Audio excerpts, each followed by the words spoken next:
Combien est précieux pour nous ce temps où nous pouvons, après t'avoir approché dans la louange et l'adoration, nous pouvons entendre ta voix, entendre ta parole qui est la vérité. Et tu dis que c'est la vérité qui nous rend libres. Ta parole, Seigneur, qui nous éclaire, qui nous donne les bonnes réactions. Et cet après-midi, encourage-nous encore par ta parole.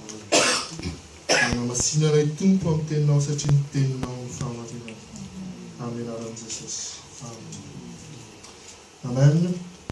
Juste, nous sommes dans une série pendant quelques semaines d'un thème qui vous voyez affiché à l'écran, acte de bénédiction et bénédiction en action. Acte de bénédiction et bénédiction en action. Et nous avons vu la semaine dernière un message qui s'est intitulé « Aide ton prochain et tu seras le prochain à être aidé ». Amen. Aide ton prochain et tu seras le prochain à être aidé. Et nous avons vraiment été bénis par ce message. Nous remercions le Seigneur pour ce qu'il nous a enseigné, ce qu'il nous dit. Nous remercions le Seigneur pour les personnes qui nous regardent sur Facebook et sur YouTube. Que Dieu vous bénisse. Et nous sommes vraiment heureux d'être ensemble dans l'étude de la parole de Dieu. Et donc nous avons vu ce thème, nous allons continuer le slide, la bénédiction que tu attends de Dieu ou la bénédiction que Dieu attend de toi. Et on avait vu, rapidement, je rappelle ça, que Dieu regarde les actes que nous posons pour les autres et se positionne pour mettre en action nos propres bénédictions. Dieu regarde les actes que nous posons pour les autres et se positionne pour se mettre en action pour nos propres bénédictions. Amen. Et nous avons vu donc quelques histoires dans la Bible, quelques personnages dans la Bible. Nous avons vu l'histoire d'Abraham avec Abimelech, que vous pouvez lire dans Genèse chapitre 20 et 21. Nous avons lu l'histoire de Joseph avec 2 prisonniers dans Genèse chapitre 40 et 41. Et enfin, nous avons surtout étudié le livre de Ruth avec l'histoire d'amour entre Ruth et Boaz. Amen. Et dans la continuité de ce message, cet après-midi,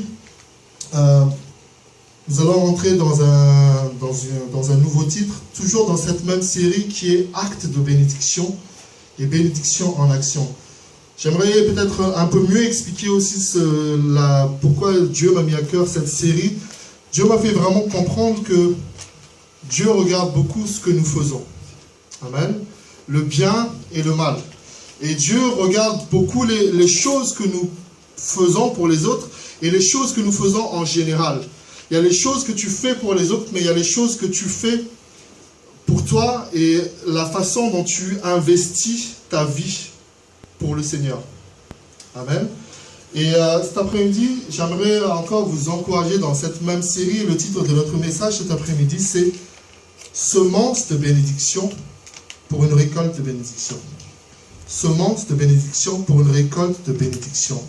Amen. Et la Bible dit, il y a un verset qui s'affiche, Osée, chapitre 10, verset 12. Celui d'après. Encore après. Voilà. Donc le titre de notre message, donc, semence de bénédiction pour une récolte de bénédiction. Et Dieu a mis à cœur cette phrase, vous pouvez la lire, celui qui sème des bénédictions dans sa vie et dans celle des autres. Savoir s'aimer, c'est savoir semer. Cet après-midi encore, j'aimerais vraiment vous encourager à semer dans la vie des autres et à semer dans votre propre vie. Et la Bible dit dans le livre d'Osée, c'est dans l'Ancien Testament, Osée chapitre 10, verset 12, « Semez selon la justice, moissonnez selon la miséricorde, défrichez-vous un champ nouveau. Il est temps de chercher l'Éternel jusqu'à ce qu'il vienne et réponde pour vous la justice. » Cet après-midi, j'aimerais vous encourager à semer. La Bible dit qu'il y a des choses qui sont éternelles. Et la Bible dit que tant que le ciel et la terre subsisteront, la loi de la semence subsistera toujours. Amen. Vous dites, alors, voilà, stop,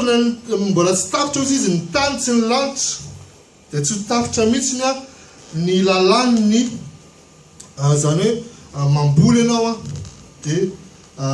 me récolter.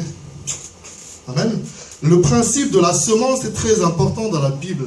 La Bible, Dieu nous dit dans le Nouveau Testament que celui qui sème peut récoltera peu. Celui qui sème beaucoup récoltera beaucoup. Amen. Et Dieu dit que Dieu donne à chacun selon la semence qu'il a donnée. Amen.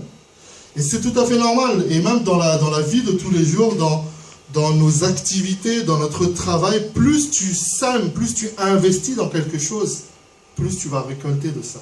Amen.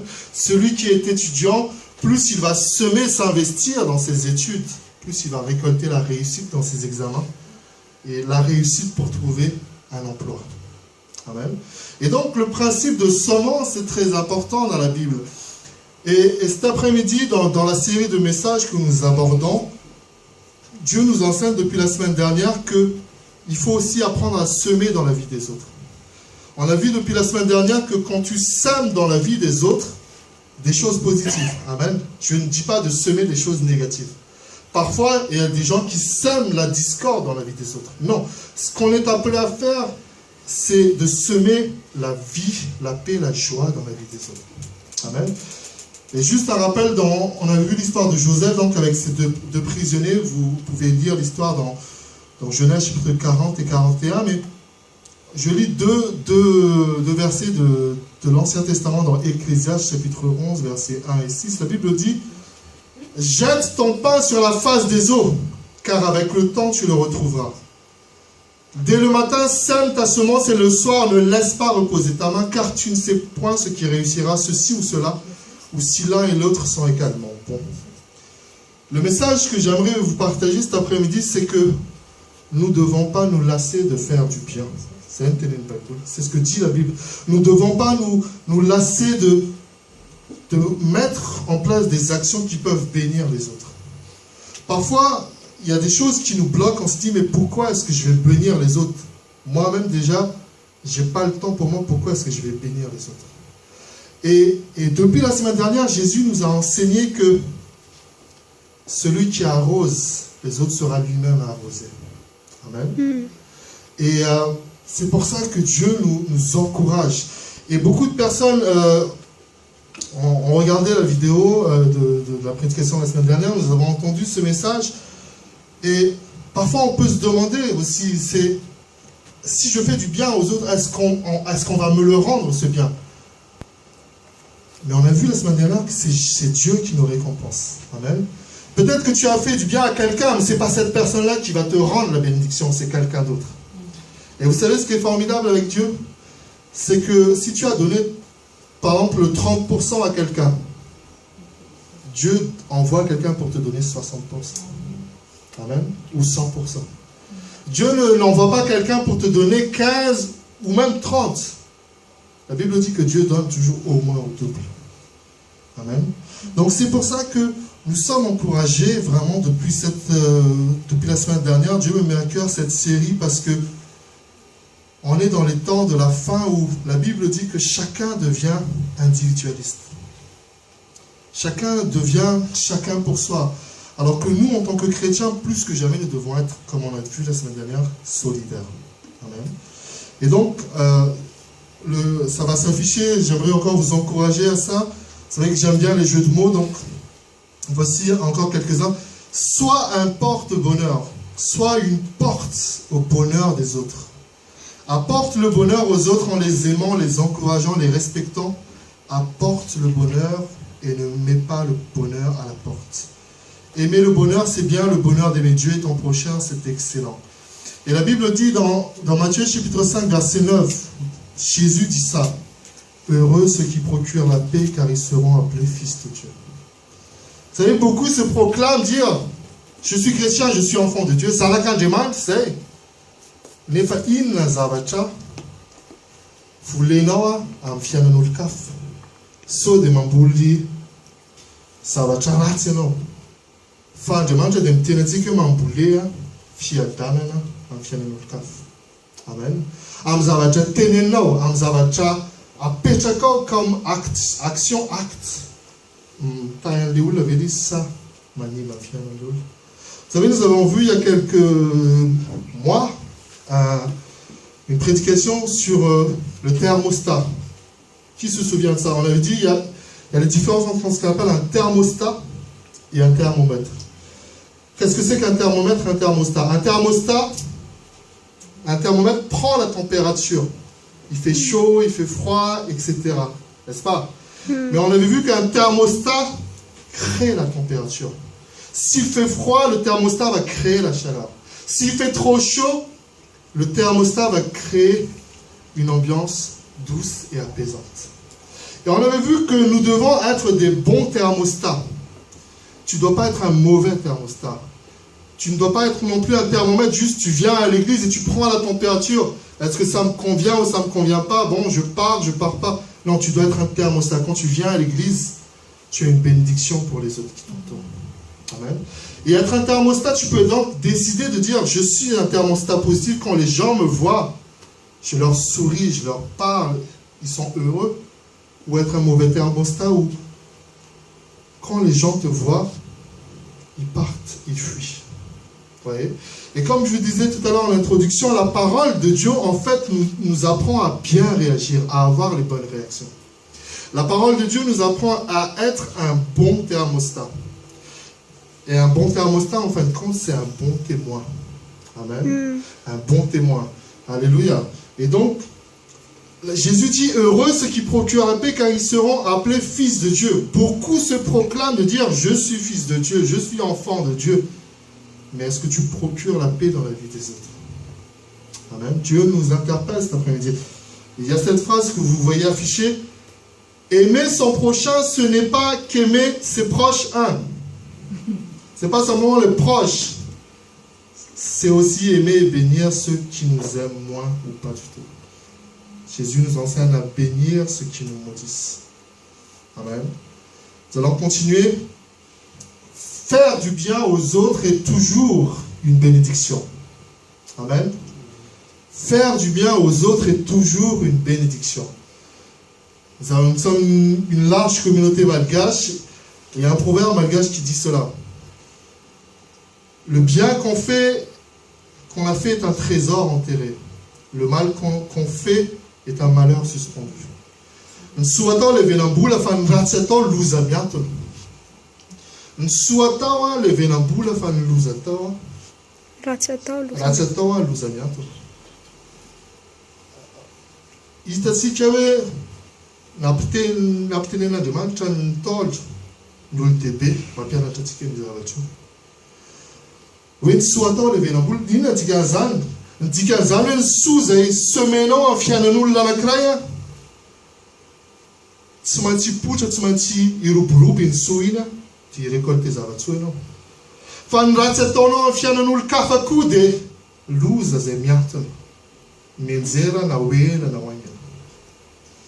Kama piana tsika ntumpo androane ano susa ano rats. Te mety mazava wazi niteno zay mode ano ratse. Fa ao anatin'le réaction atsika isan'andro na mitondra tomobile anao na aiza na aiza ahoana ny réaction. Ce que j'aimerais vraiment partager aussi cet après-midi, c'est que j'aimerais vous encourager dans une foi pratique en Dieu. La foi, c'est pas simplement on se réunit chaque dimanche et on loue le Seigneur et on entend le message et c'est terminé. La foi, c'est de pratiquer ta foi tous les jours. Si quand tu conduis la voiture, tu insultes tout le monde dès qu'il y a un feu rouge, tu as besoin de corriger tes réactions. Et c'est pour ça que nous apprenons aujourd'hui à bien semer de bonnes choses dans la vie des autres. Alléluia. Et donc ce proverbe nous interpelle vraiment. Le bien qu'on fait est un trésor enterré, le mal qu'on fait est un malheur suspendu. Ce que tu sèmes, tu le récolteras. C'est à mettre en relation avec ce que nous avons lu tout à l'heure dans Ecclésiaste chapitre 1. Jette ton pain au loin et avec le temps tu le retrouveras. Notre plus grande peur pour ne pas aider les autres, c'est toujours la même chose, c'est si je donne ça, combien ça va me coûter, qu'est-ce que ça va me revenir? Mais la Bible dit, jette ton pain à l'efface au mouflao. Na vazalan mouf, na gaslan mouf, a meu mouflao alo. Femme ftona nous disait, il fait non, ça tient un demande des fidèles, un demande des matous. Dieu est toujours fidèle. Ouvrez votre Bible dans Matthieu chapitre 25, puisque les versets ne seront pas affichés. Matthieu chapitre 25, versets 35 à 46. Matthieu chapitre 25, où Jésus vraiment nous montre qu'il distingue ceux qui bénissent les autres ou pas. Matthieu chapitre 25.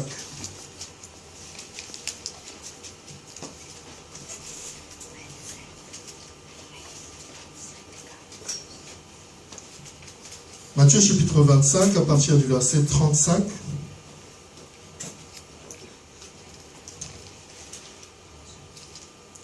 Je vous invite à lire Matthieu chapitre 24 et 25 chez vous, mais nous allons uniquement lire à partir du verset 35. À partir du verset 34, Jésus donne une parabole sur la fin du monde. Et Jésus dit, « Alors le roi dira à ceux qui seront à sa droite, « Venez, vous qui êtes bénis de mon Père, prenez possession du pays, prenez possession du royaume, qui vous a été préparé dès la fondation du monde. » Regardez bien au verset 35. Matthieu chapitre 25 à partir du verset 35. « Car j'ai eu faim et vous m'avez donné à manger. J'ai eu soif et vous m'avez donné à boire. J'étais étranger, vous m'avez recueilli. J'étais nu et vous m'avez vêtu. J'étais malade et vous m'avez visité. J'étais en prison et vous êtes venus vers moi. » Les justes lui répondront, « Seigneur, quand t'avons-nous vu avoir faim et t'avons-nous donné à manger, ou avoir soif et t'avons-nous donné à boire? Quand avons-nous vu étranger et t'avons-nous recueilli, ou nu et t'avons-nous vêtu? Quand avons-nous vu malade ou en prison et sommes-nous allés vers toi? » Et le roi leur répondra, « Je vous le dis en vérité, toutes les fois que vous avez fait ces choses à l'un de ces plus petits de mes frères, c'est à moi que vous les avez faites. » Ensuite, il dira à ceux qui seront à sa gauche, « Retirez-vous de moi, maudits, allez dans le feu éternel qui a été préparé pour le diable et pour ses anges. Car j'ai eu faim et vous ne m'avez pas donné à manger. J'ai eu soif et vous ne m'avez pas donné à boire. J'étais étranger et vous ne m'avez pas recueilli. J'étais nu et vous ne m'avez pas vêtu. J'étais malade et en prison et vous ne m'avez pas visité. » Ils répondront aussi, « Seigneur, quand avons-nous vu, ayant faim ou ayant soif ou étranger ou nu ou malade ou en prison et ne t'avons-nous pas assisté? » Et il leur répondra, « Je vous le dis en vérité, toutes les fois que vous n'avez pas fait ces choses à l'un de ces plus petits, c'est à moi que vous ne les avez pas faites. Et ceux-ci iront au châtiment éternel, mais les justes à la vie éternelle. » Amen. La Bible est claire. Jésus, ici, vraiment distingue dans Matthieu chapitre 25 que ceux qui le servent et ceux qui ne le servent pas. Ceux qui le servent, c'est ceux qui savent semer dans la vie des autres. Amen.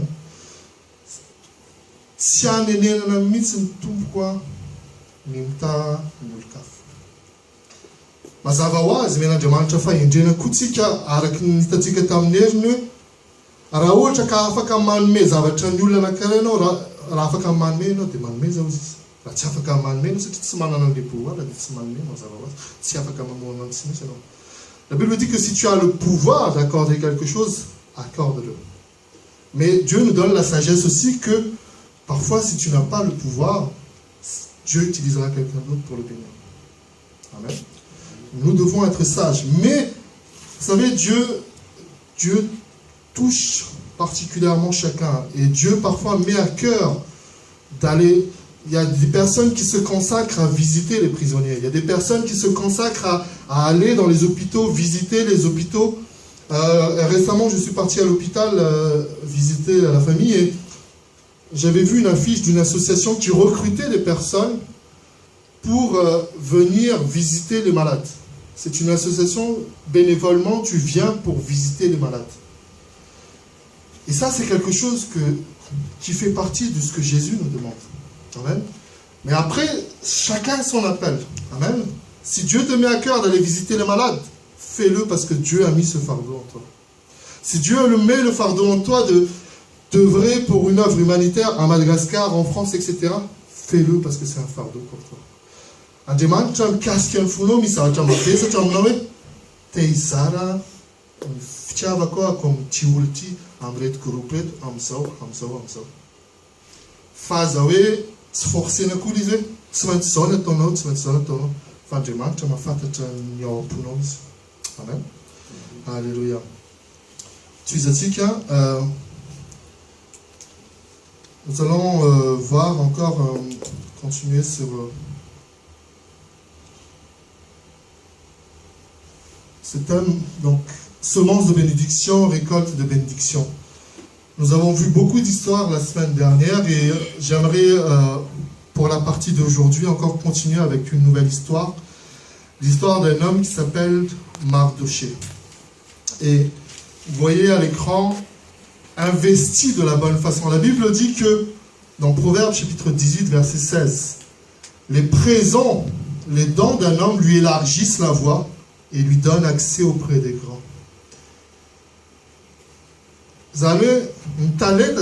Les dons que tu as, que ce soit l'argent, le temps, le talent, si tu utilises cela pour bénir les autres, ça t'ouvre le chemin.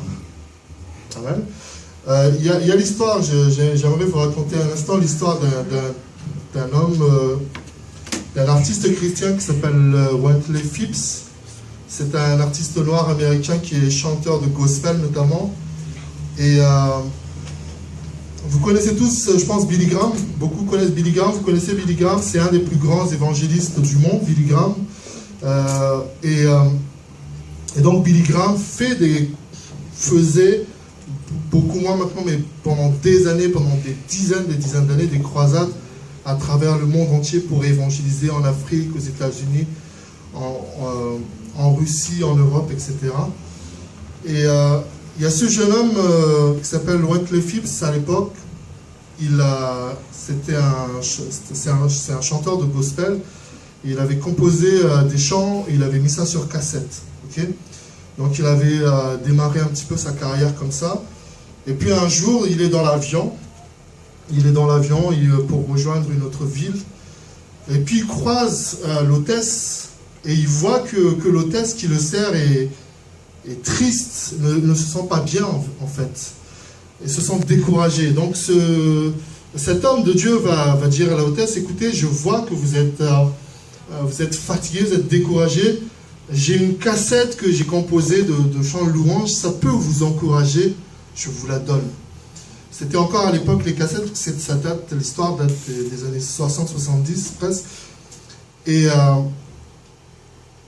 donc cette femme, cette hôtesse de l'air a pris sa cassette. Et il a fait son vol, etc. Et quelques temps après, cette hôtesse de l'air donc travaille toujours sur les vols réguliers. Et cette hôtesse de l'air rencontre quelqu'un qui est le responsable de la louange et de l'adoration dans l'équipe de Billy Graham, vous voyez, qui voyage dans le monde entier. Et cette femme, cette hôtesse de l'air va dire à ce monsieur qui s'appelle Cliff Barrows, qui est le responsable, est-ce que vous connaissez un artiste qui s'appelle Wentley Phipps? Il dit non, je ne connais pas du tout, etc. Elle dit, je vais vous donner sa cassette parce que ça m'a beaucoup béni. Je n'en aurai plus après, mais je vais vous donner sa cassette. Et cet homme a pris la cassette de Wentley Phipps et depuis ce jour-là, il n'était plus simplement un chanteur américain cantonné dans une petite ville des États-Unis. Il a traversé le monde entier grâce à cette cassette qu'il a donnée, parce qu'il a fait des concerts à travers tout le monde entier. Et il avait même dit, pour rigoler, qu'il a pu embrasser, parce qu'il a emmené sa femme partout, il a pu embrasser sa femme dans tous les continents de la terre. Amen. Et ça pour nous encourager encore une fois que il ne savait pas ce que cette hôtesse de l'air était capable de faire, les relations qu'elle avait. Il a simplement donné sa cassette à quelqu'un qu'il voyait découragé. Et il y a des choses comme ça que Dieu attend de nous. Il y a des actes que Dieu regarde, là où personne ne voit, là où personne... Vous savez, par rapport à l'offrande, Jésus dit que ta main droite ne sache même pas ce que ta main gauche fait quand tu apportes l'offrande. Quand tu apportes l'offrande, ce n'est pas une histoire de dire c'est moi qui mets la plus grosse somme, que les autres voient que c'est moi qui donne le plus.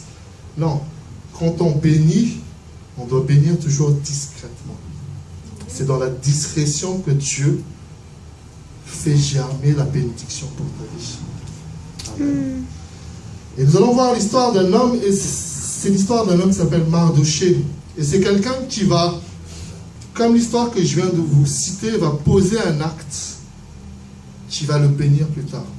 Amen. La lecture peut être un petit peu longue, mais on va sauter quelques passages et On va donc ouvrir le livre de Esther. Dans l'Ancien Testament, vous avez le livre d'Esther. Les versets vont s'afficher au fur et à mesure. Esther, nous allons commencer d'abord par Esther, Esther chapitre 2, du verset 21 à 23. Regardez l'écran, les versets vont s'afficher. Et écoutez bien, attentivement, c'est important. C'est l'histoire donc d'un homme qui s'appelle Mardoché. Je vais vous réciter un peu l'histoire. Esther est une reine juive. Il y a un homme qui s'appelle Assuérus, c'est un roi. Vous savez, le peuple juif était sous la domination de plusieurs peuples. Et ils étaient sous la domination des Perses à ce moment-là. Et c'est le roi Assuérus qui domine sur beaucoup de régions. Et ce roi avait une femme qui s'appelle Vashti. Et cette femme, Vashti, va déshonorer le roi parce qu'elle n'aura pas obéi à un ordre du roi. Et donc le roi décide de trouver une nouvelle femme. Il décide de trouver une femme qui va honorer, qui va devenir son épouse. Et je vous invite à lire l'histoire d'Esther chez vous, parce qu'elle est vraiment passionnante. Mais Dieu fait en sorte que Esther devienne la femme du roi. Ainsi, elle peut protéger et bénir tout son peuple. Et Esther a un oncle qui s'appelle Mardoché. Et c'est son histoire que nous allons lire cet après-midi. La Bible dit dans Esther chapitre 2, verset 21, « Dans ce même temps, comme Mardoché était assis à la porte du roi, Bigtan et Teresh, deux eunuques du roi, gardes du seuil, cédèrent à un mouvement d'irritation et voulurent porter la main sur le roi Assuérus. Mardoché eut connaissance de la chose et en informa la reine Esther qui la redit au roi de la part de Mardoché. Le fait ayant été vérifié et trouvé exact, les deux eunuques furent pendus à un bois. Et regardez bien, j'insiste sur ça, on va y revenir plus tard. Et cela fut écrit dans le livre des chroniques en présence du roi. Nous allons continuer au verset 9 à 14. Mardoché, donc, est un homme que Dieu bénit. Il arrive à fréquenter le roi. Mais vous savez, quand Dieu nous bénit, il y a toujours l'ennemi qui envoie quelqu'un pour essayer de te maudire, essayer de t'attaquer. Alors, il y a un ennemi qui s'appelle Aman, qui va vouloir tuer Mardoché. Et la Bible dit donc au chapitre 5, verset 9 à 14, « Aman sortit ce jour-là joyeux et le cœur content. Mais lorsqu'il vit à la porte du roi Mardoché qui ne se levait ni ne remuait devant lui, il fut rempli de colère contre Mardoché. Il sut néanmoins se contenir et il alla chez lui, puis il envoya chercher ses amis et Zeresh, sa femme. Aman leur parla de la magnificence de ses richesses, du nombre de ses fils, de tout ce qu'avait fait le roi pour l'élever en dignité, et du rang qu'il avait donné au-dessus des chefs et des serviteurs du roi. Et il ajouta, je suis même le seul que la reine Esther ait admis avec le roi au festin qu'elle a fait, et je suis encore invité pour demain chez elle avec le roi. Mais tout cela n'est d'aucun prix pour moi aussi longtemps que je verrai Mardoché, le juif, assis à la porte du roi. Vous voyez, donc Aman était vraiment l'ennemi juré de Mardoché, n'est-ce pas? Et Jérex, sa femme et tous ses amis lui dirent, qu'on prépare un bois haut de 50 coudées, et demain matin, demande au roi qu'on y ponde Mardoché, puis tu iras joyeux au festin avec le roi. Cet avis prit à Aman et fit préparer le bois. Ça, donc, quand vous lisez l'histoire, Esther chapitre 5. Ok? Vous êtes toujours là? Et nous allons lire maintenant Esther chapitre 6. Donc, Mardoché est menacé. La vie de Mardoché est menacée. Mistayamuna Mardoché. Esther chapitre 6, la Bible dit, regardez bien. Cette nuit-là, le roi ne put pas dormir. Et il se fit apporter le livre des annales, les chroniques, et on les lut devant le roi. Verset 2, regardez bien où je veux en venir. Où est tiré le terme de ce message. Et l'on trouva écrit ce que Mardoché avait révélé au sujet de Bigta et de Teresh, les deux eunuques du roi, gardés du seuil, qui avaient voulu porter la main sur le roi Assuérus. Et au verset 3, la Bible dit, le roi dit, quelle marque de distinction et d'honneur Mardochée a-t-il reçu pour cela? Il n'a rien reçu, répondirent ceux qui servaient le roi. On va continuer après, à l'instant, on va réfléchir sur ce qu'on a vu. Vous comprenez l'histoire? Mardochée a posé un acte dans le chapitre 2 pour bénir le roi. Il a protégé la vie du roi. Amen. Il a posé des actes pour bénir quelqu'un d'autre. Il aurait pu se dire, ce roi domine sur les Juifs, ce roi domine sur nous, il faut le maudire, il ne faut pas le bénir. Mais lui, il a dit non, la vie du roi est en danger, je vais le bénir. Ok? Et alors vient un ennemi dans Esther chapitre 5, l'ennemi Haman vient, Haman veut devenir le roi, le chef. Il veut dominer sur Mardochée, il veut tuer et éliminer Mardochée. Mais Dieu se souvient de ce que Mardochée avait posé comme acte. Et Dieu crée la circonstance pour toucher le roi. Amen. La Bible dit dans Proverbe que le cœur du roi est comme un courant d'eau entre ses mains. Il le fait agir dans le sens où il veut. Amen. Mispanzaki on bun fiano metwe matao chelo aona na diana tizavachti. Fan fun panzaki on fiano no tazuma dumach. Ba oula frada efficace. Et donc le roi a eu le cœur agité, la Bible dit. Il ne peut pas dormir. À l'époque, il ne pouvait pas regarder Numéricable, Secret Story, Facebook, etc. Il était obligé de lire les annales, lire les livres d'histoire. Et là, il remarque que Mardochée l'a protégé. Et il pose la question, quelle marque de distinction et d'honneur Mardochée a-t-il reçu pour cela? Tu sais, quand tu es fidèle avec Dieu, Dieu prépare toujours la prochaine circonstance pour te bénir. Amen. Jette ton pain aujourd'hui, mais demain tu le retrouveras. Amen. Jette la levure, jette les œufs. Demain tu récupéreras un bon gâteau. Alléluia. Et nous allons continuer l'histoire dans Esther chapitre 7, versets 9 à 10. La Bible dit... Et Harbona, l'un des eunuques, dit en présence du roi, voici le bois préparé par Haman pour Mardochée qui a parlé pour le bien du roi et dressé dans la maison d'Haman à une hauteur de 50 coudées. Regardez ce qui se passe. Le roi dit qu'on y pende Haman, et l'on pendit Haman au bois qu'il avait préparé pour Mardochée, et la colère du roi s'apaisa. Amen. Le bois qui a été préparé pour pendre Mardochée, c'est Haman qui est pendu par ce même bois. Là, si mettons nous na zavatra, monsieur mettons nous na zavatra contre la no. Fin de match miaro no. Les loups amiatres là, mais c'est la bleue là. Quand Milan Tangen Tika, am zavatra, esthétique. Est-ce que je veux faire le bien ou est-ce que je veux faire le mal? Quand tu veux faire le mal, ça veut dire aussi que tu ne pardonnes pas. Tu dis, moi je fais de mal